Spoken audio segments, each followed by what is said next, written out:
This is a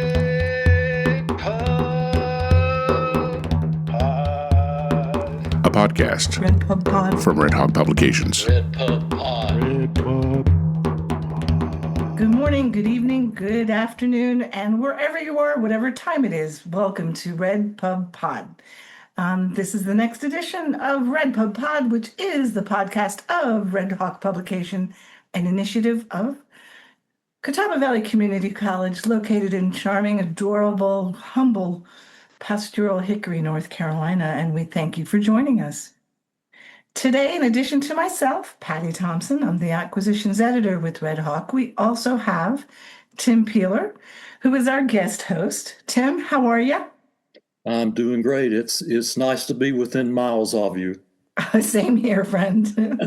And in addition to Tim, we are very eager to talk to our special guest today. We have recently published his book, Soup for the Soul, Soup for the Storm. And we are very pleased to have Tony Robles with us. How are you doing, Tony? I'm doing fine. And, just to piggyback on what you said about being in pastoral Hickory, I know I'm in the right place. And you are, my friend, a little bit more pastoral than us because you're out in what, Hendersonville? Hendersonville. Yeah, I guess that would be about hour, 45 minutes away, something like that. Yeah. And just to point out, in addition to the book that we have published for Tony's Soup for the Storm, Poems of Hurricane Helene, we've also published two of his other books, Where the Warehouse Things Are, also Thrift Store Metamorphosis. So yes. You're a three-peater, Tony. Yeah. Well, I'm glad that it's an odd number because, I tend to be an odd guy, but that's fantastic. And I'm just, really glad to be associated and working with Redhawk. I would love to ask you some questions about, for example, the impact of Hurricane Helene for you and your friends, your family, your community. And I know this was back in September of 2024. Can you tell us a little bit about how things were for you, how it unfolded, we should say? Nobody expected that. We had heard that it was coming, but I didn't expect it to be as severe as it was. It impacted me personally in that my mother, for one, lives near Chimney Rock. She had to be airlifted. She had to be evacuated by way of helicopter. So that was heavy on my mind. Plus, in Hendersonville here, I live in a mobile home community of people 55 and above. And there were some trees that came down, completely uprooted, crushed several homes. We were without power for a time. We were also without water.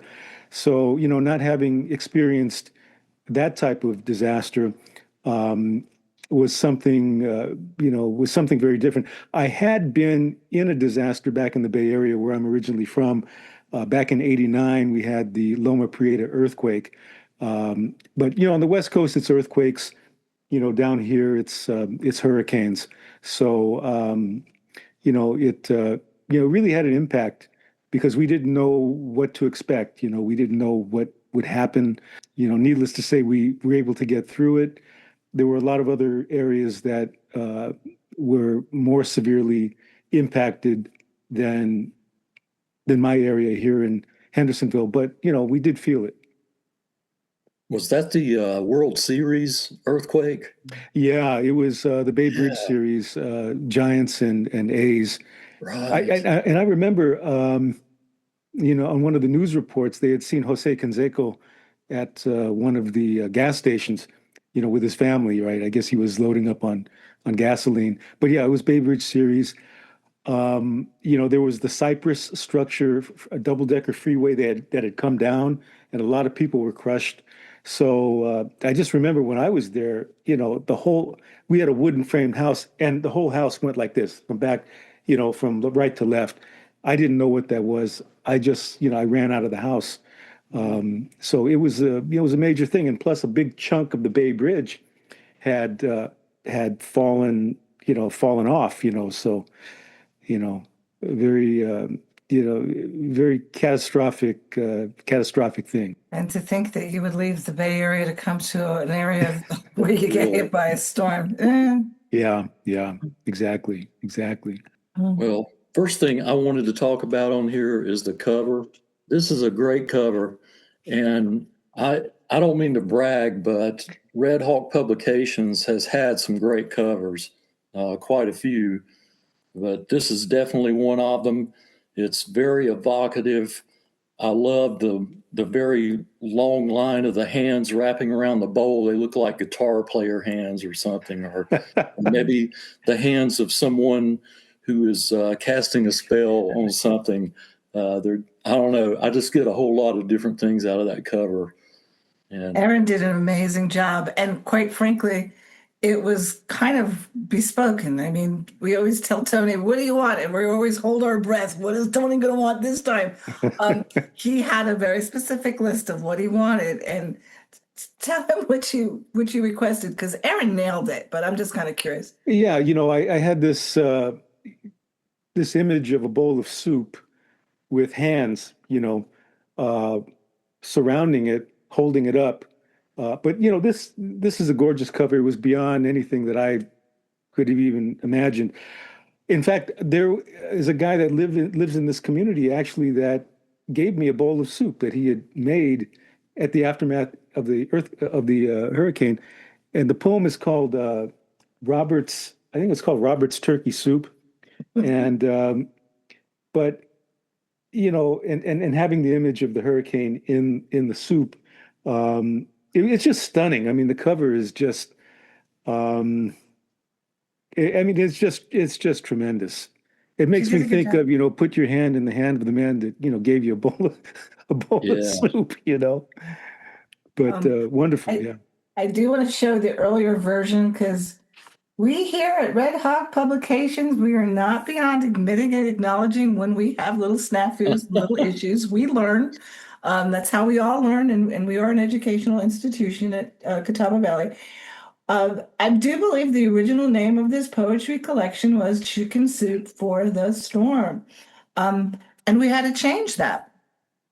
And we had to change it because one of our beta proofer said, you might want to look into that, Patty, because I'm pretty sure Chicken Soup for whatever, it's probably trademarked. And she was correct. That would be for Suzette Bradshaw. Big shout out to you.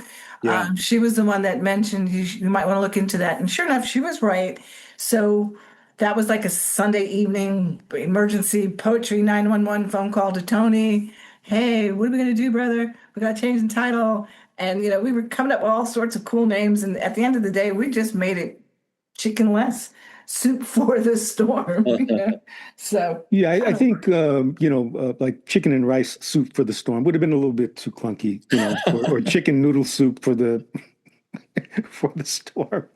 Chicken with stars. Yeah. Fa for the storm. We were looking into Filipino names because then I got hungry. What are the names of different Filipino soups?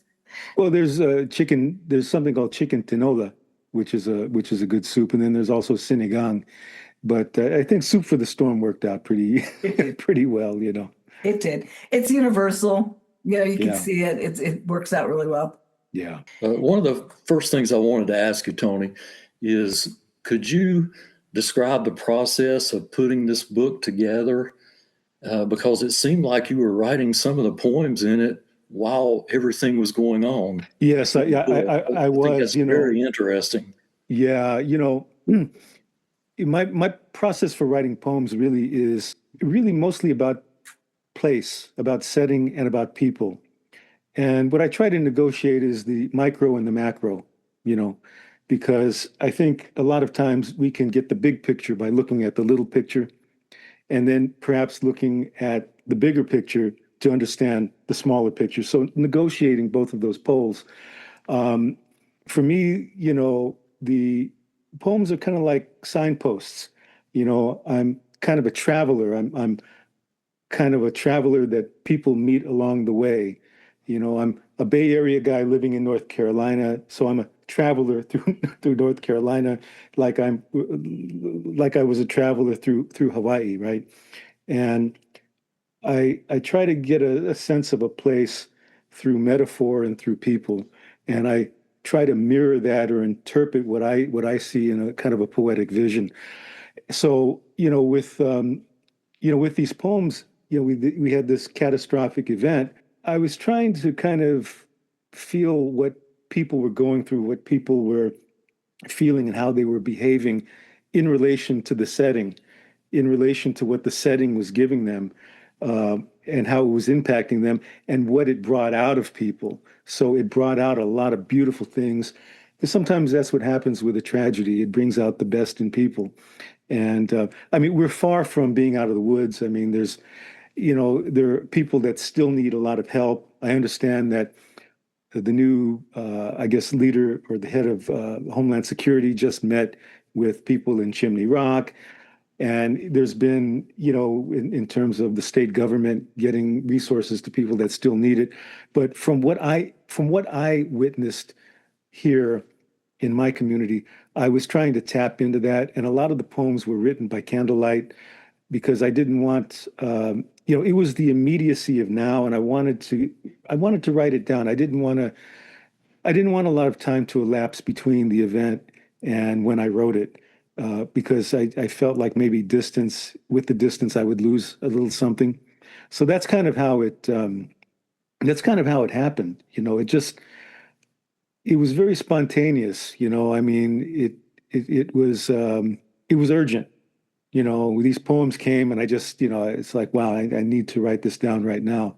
And then the funny thing was, I lost a lot of them, and then it was kind of a bug hunt, and I was finally able to find, where I put them, and that's how it, got to, this nice warm bowl of soup, so to speak.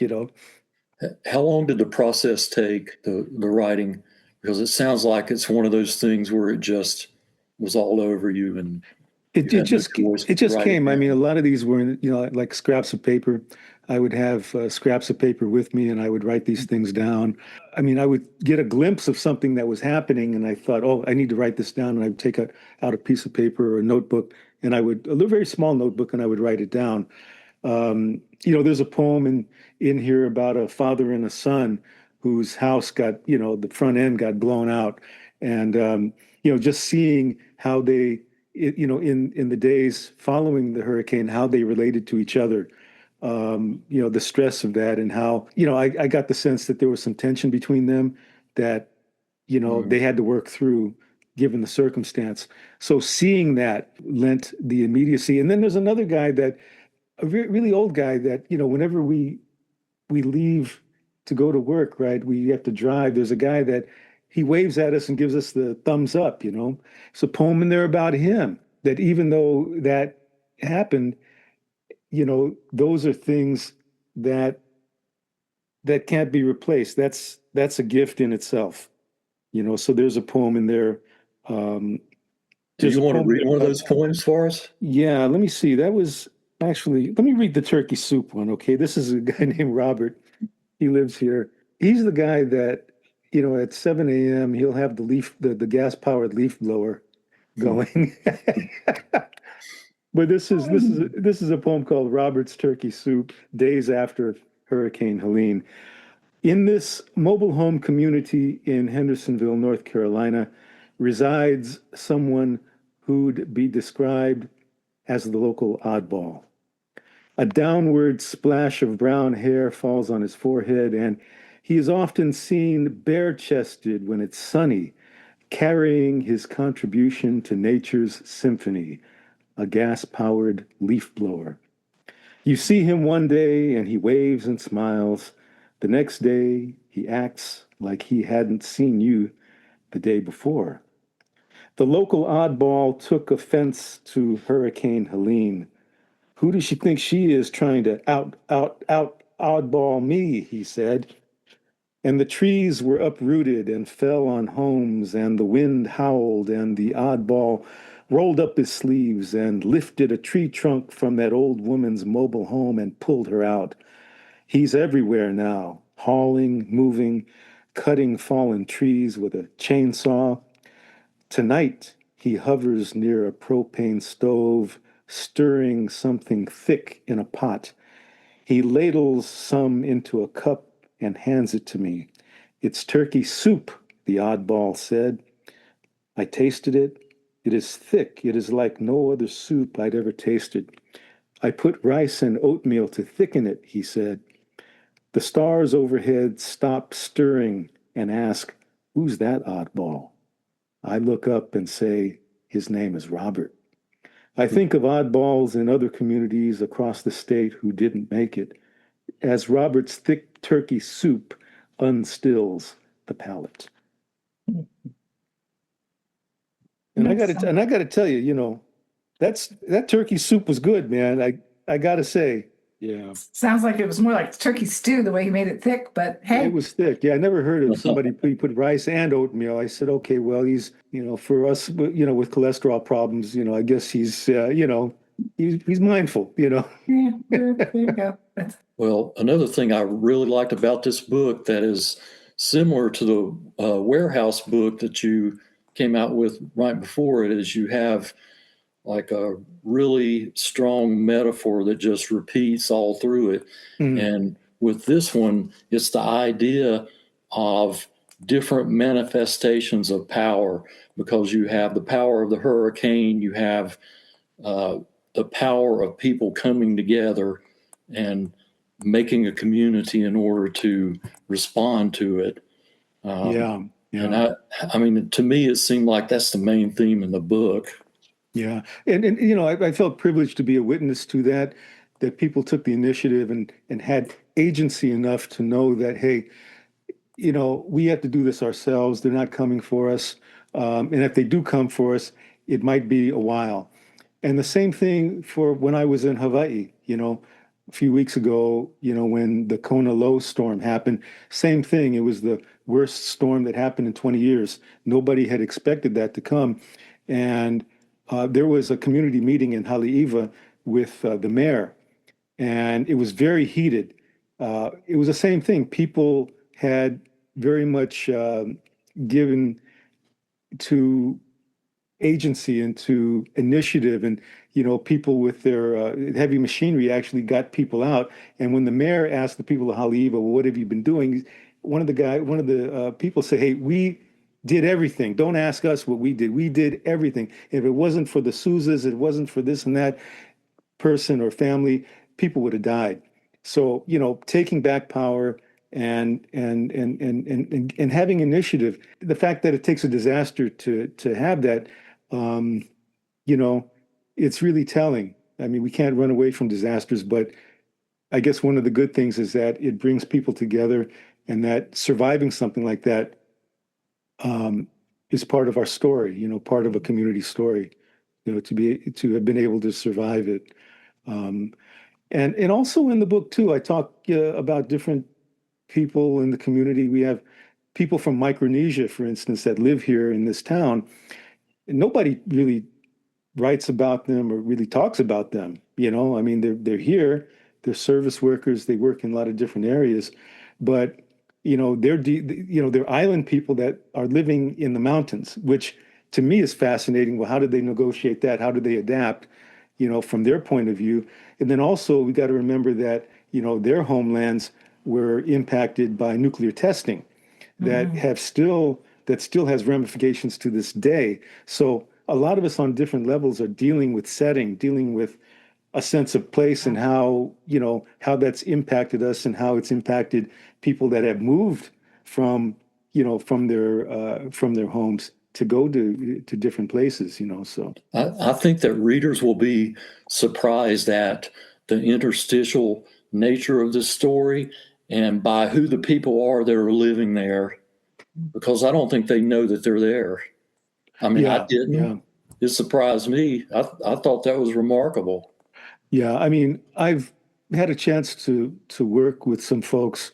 Well, one guy in particular from Micronesia, which is, you know, it's I guess the Federation of Micronesian States. There's, you know, the whole Pacific region. I mean, it's really just fascinating, that whole that whole thing and how, climate change has impacted, that area and the Caribbean, and, just the fact that, they're here, and that they have a real tight-knit community. And, that in fact, in this book, I mentioned somebody from that community, and in the thrift store Metamorphosis, I actually have a guy in the book. In fact, his name is Winter. I mean, talk about climate. This guy's name, nice guy too, really nice dude. His name is Winter, but yeah. So not only that, but elders, people that have traveled a lot, have been through. I met people that went through hurricanes in Florida that live here now. So there's a lot of different folks, and then also people that are born and raised here. Like there's a fellow here by the name of Jose, who he's a mainstay. People would think that he's an oddball, but he was born and raised here and seen it all. And not even a hurricane's going to have him leave. Another thing I would say is I think people will be surprised at the response to all of it from the art community. And Patty can tell you that Redhawk also did an anthology. You want to talk about that a minute, Patty? Yeah, I sure do, because Tony was a part of that as well. Yes.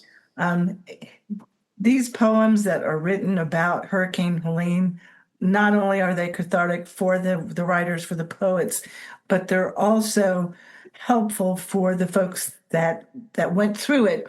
They have your words. So I want to thank you. Had I a Dove is the name of the poetry collection that editor Hilda Downer put together with 99 poets. Boy, you talk about a mission from God. She was inspired to do it, gave us a call.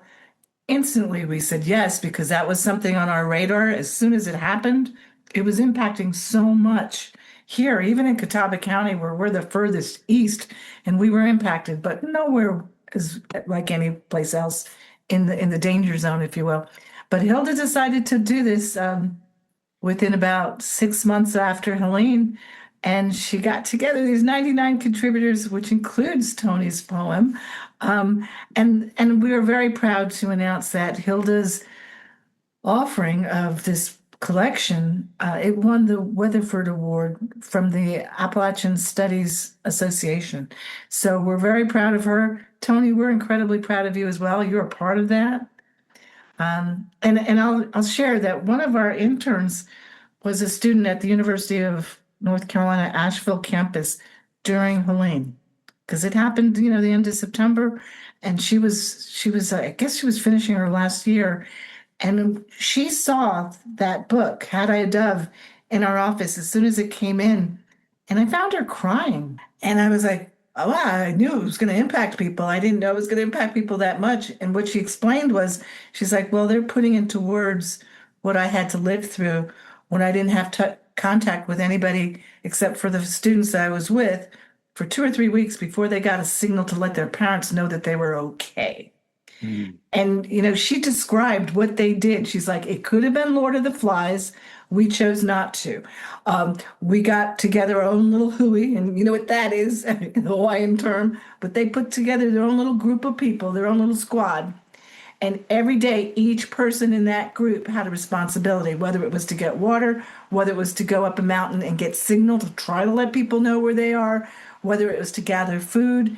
And I was so proud of, and you could see it was stressful for her. She was telling me this, and she was experiencing PTSD. She's reading this poetry book. She's crying, but I'm so proud of how resourceful those students must have been. And I'm sure that was throughout all the campuses in Western North Carolina. So anyway, long story to say, these words that you write, these poems, they do matter. They do have an impact on readers, because like I say, to see this 22-year-old just reading it and sobbing. In fact, when I go to readings for the Had I a Dove, it's very emotional. People are frequently crying because, we've been through it. So thank you, Tony. It's an incredible book. I mean, Had I a Dove, and I believe Hilda has donated all of the proceeds to, I think it was the Asheville Foundation. And then there was another organization, I think, that deals in, I guess, food, provides food. So, all of that goes to those organizations. And then with Soup for the Storm, likewise, I'll be, donating all of the proceeds to that to one of the organizations providing ongoing support. Yeah. I noticed you got a grant, and if you wouldn't mind, maybe you can share with our listeners, because this isn't your first grant, not your first rodeo. How did you go about getting that? Because it was smart for you to do that. Yeah, I think they offer it once every other year. Or actually, if you get it one year, you can't get it the next year. You have to get it the following year. But it's the individual artist grant for Buncombe County through the North Carolina Arts Council, which is administered by an organization called Arts AVL, which is Asheville, right? So Arts AVL. And then, you send in the application. They have the application date, application window. And, you have people that they're writers, they're painters, they're, visual artists, so on and so forth. And really it comes down to, submitting a compelling project. It could be a playwright or a poet or, somebody that's writing a short story collection. And it's up to a panel. They'll have a panel of folks that review your application. And then from there, they either notify you, yay or nay. So I figured this would be a slam dunk because, a collection about Helene and the fact that it had such a profound impact on the region that I figured, if they turned it down, then hey, what can I do? What can I do? But fortunately, they saw the merit in it, and so we kind of took that from there. But individual artists, I think there should be more poets that apply for those, actually. Because I think I got one for the thrift store one. I think I got a grant for that one. Yeah. But I haven't seen any other poets get that. Yeah. So I think other poets, poets should, actively, because really we could use the money, for the production, And just so people understand the reason why, as a publisher, we're impressed when people get grants, what that does is it really gives you an opportunity to get free books. So that grant really becomes to monetize your project so that once Tony gets his books, now he's got the ability to sell them, and there was zero cost for him. So anybody who's doing any kind of writing, by all means, look at your local arts council. Maybe it's for the state, maybe it's region, maybe it's even federal. But we encourage you to look for those special literary type of grants that are out there. It just takes a little research. So again, we're real proud of you. Yeah. This one was for $1,500, and so part of it goes to the cost of production and the people that do the layout and the cover, and then what's left, you have to submit a budget, right?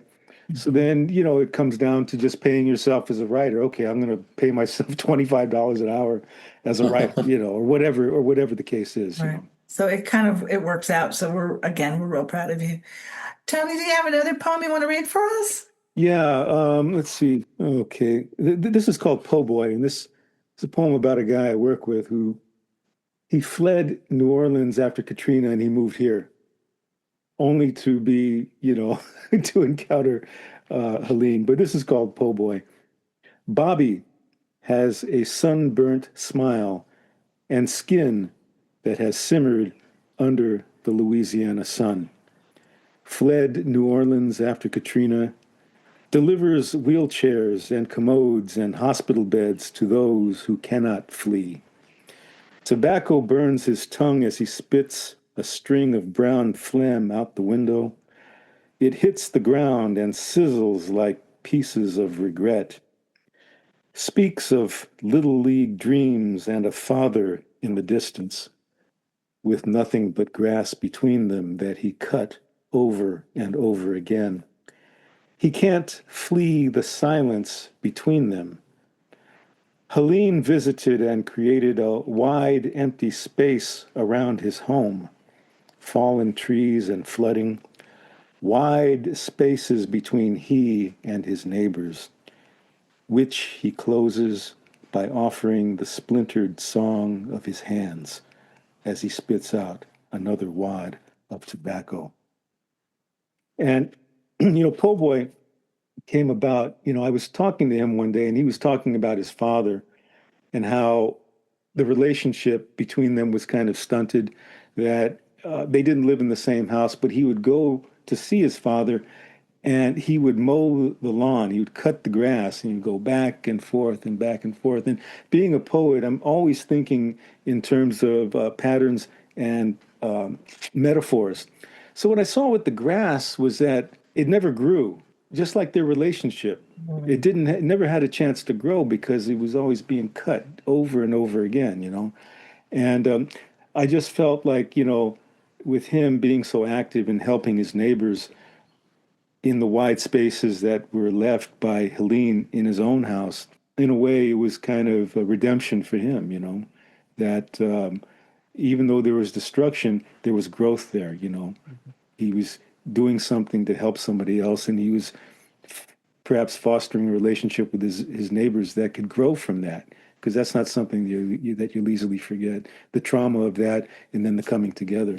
So again, thinking in metaphors, really just, these signposts, I'm kind of like a visitor, I'm not from North Carolina, but, I have a home here, but, I'm a visitor and I'm a traveler, meeting people along the way and seeing things and just interpreting it, with as much grace and respect as I feel like I can, Thank you. And I love that, Po' Boy. Again, it's got two meanings. I love it. Hickory is going to have a literary festival coming up on Saturday, April 25th. It's all day from 10 to 4, featuring just an amazing lineup of authors and poets.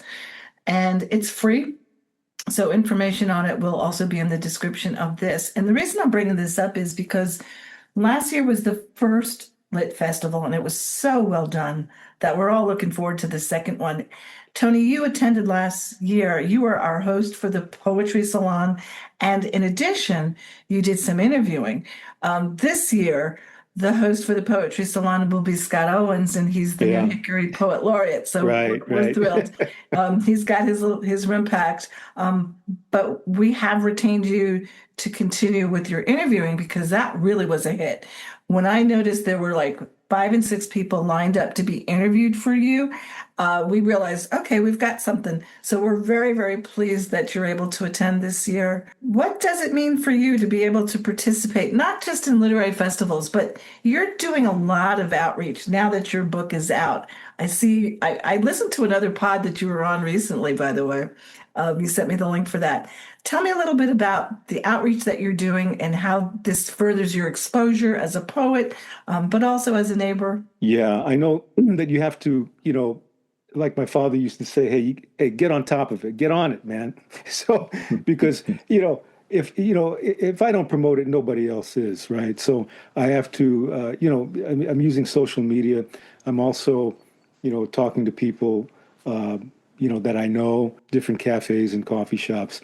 And then also too, time is of the essence. We are in, National Poetry Month, which is really important. I just think that, poetry is a 365, day a year thing. But yeah, it's real important because I know a lot of poets are, might be uncomfortable with promoting their own work. They might feel like they're, being less than humble. But and I felt that way for a long time. But I just feel like, if I don't believe in my work, nobody else is. And if I don't think it's good, nobody else is, right? So I have to believe in it. I have to be, proud of it, to present it to the world. And I think that, whoever needs to see it, it's going to end up in their hands. And hopefully, as well as the book, there'll be a nice, big tablespoon to, dig into that. And, they'll get a chunk of chicken or whatever. A ladle full. Ladle. a ladle, yeah. But I've been on the hustle on this. I've been posting this on um, posting this on social media. Like I said, I mean, place and setting it's of the utmost importance because I mean, this has to do with North Carolina. The other poetry collections I've had to do with San Francisco and the eviction crisis, or the police brutality killings that were going on in the Bay Area. So very much influenced by place. A lot of writers will say, well, I'm influenced by this writer or that writer, right? But for me, it's place. It's place and it's people. It's people and place. Because I might enjoy the way somebody writes, but it doesn't necessarily mean that I'm writing like that person. The immediacy of the influence is what influences me. Like seeing the guy out there, with his son, the front end of his house blown out. That's real to me. That's real influence. And if that is going to make me sit down and write something, that's the influence right there. I think from other writers, what I get is, enjoyment. And then perhaps what I get from other writers is a sense of their grace and how they approach it.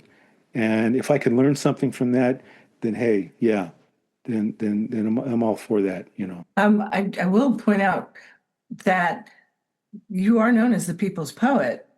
I've kind of gone back on that a little bit, as I've kind of evolved. I'm thinking, well, that might be a little bit presumptuous. The reason I use that moniker was because growing up, my two heroes growing up were my father and Muhammad Ali, by far. Okay, and what I liked about Muhammad Ali is that they always call him the people's champion, right? And he was a champion for me. I mean, there was something about that I really liked. So then I said, well, what about the people's poet? Okay, fine.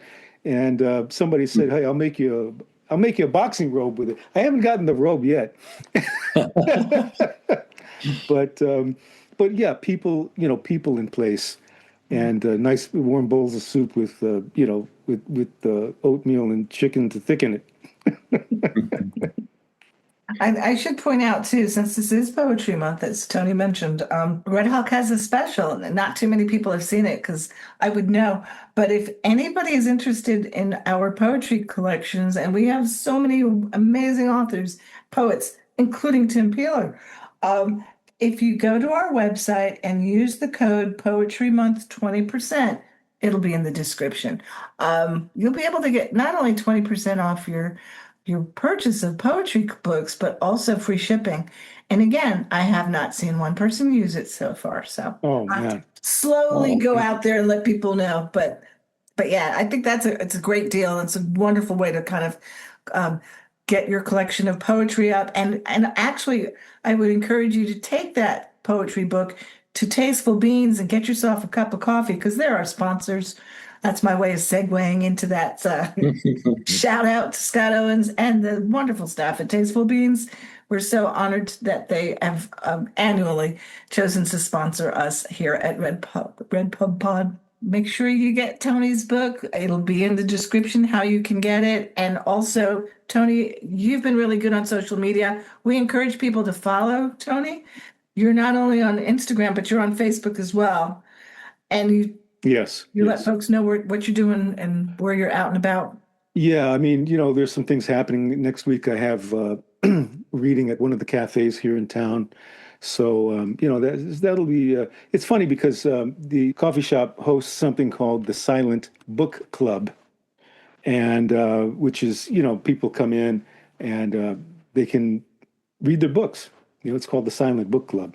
So, perhaps I'll give them a moment of silence during the reading, so that, and, just, trying to promote the book, particularly for this month, National Poetry Month.